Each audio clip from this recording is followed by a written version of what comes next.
ইল্লাল্লাহ লা ইলাহা ইল্লাল্লাহ। আগামীকাল 19শে ফেব্রুয়ারি শুরু হতে চলছে ঐতিহাসিক বিশ্বের তৃতীয় বৃহত্তম চরমোনাইয়ের মাহফিল।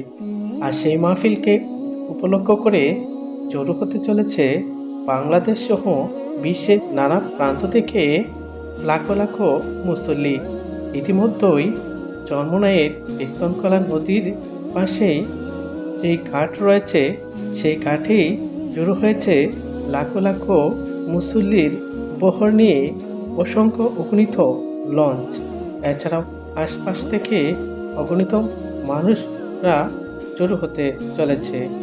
এই জড়ো হওয়াকে লক্ষ্য করে ইতিমধ্যেই চরমোনাইয়ের প্রায় 10 কিলোমিটার রাস্তা জুড়ে যানজট সৃষ্টি হয়েছে।